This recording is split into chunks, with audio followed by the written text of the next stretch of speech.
Welcome guys, আসসালামু আলাইকুম। আবার চলে এলাম নতুন আরেকটু রেসিপি নিয়ে। এখানে আমি আজকে রুই মাছ দিয়ে চপ বানাচ্ছি।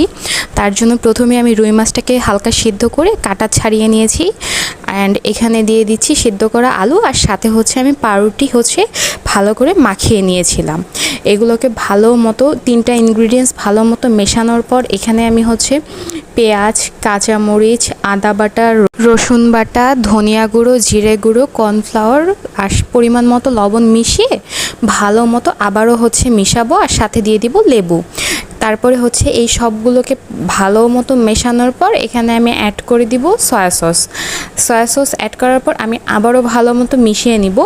মেশানো হয়ে গেলে এখানে আমি একটা ডিমের কুসুম অ্যাড করব। এখানে আপনারা চাইলে পুরোটা ডিমও ব্যবহার করতে পারেন, বাট আমি এখানে শুধুমাত্র ডিমের কুসুমটা ব্যবহার করছি। এরপর এটাকেও ভালো মতো মিশিয়ে কিছুক্ষণ রেখে দিব। তারপর 2 হাতে তেল মাখিয়ে কাবাবের মতো করে শেপ দিয়ে বানিয়ে নিব। এগুলো বানানো হয়ে গেলে আমি প্রায় 15 থেকে 20 মিনিটের মতো এটাকে ডিপ ফ্রিজে রেখে দিব ফ্রিজ হওয়ার জন্য। এরপর ডিপ ফ্রিজ থেকে নামিয়ে আমি ভালো মতো তেলটাকে গরম করব। তেলটাকে গরম করে একদম অল্প আঁচে কাবাবগুলোকে মাছের কাবাবগুলোকে ভেজে নিব। একদম ফ্লেমটাকে মিডিয়াম টু লো ফ্লেমে রাখতে হবে। এরপর সুন্দর মতো ভেজে গরম গরম সবাইকে খাওয়ার জন্য পরিবেশন করব।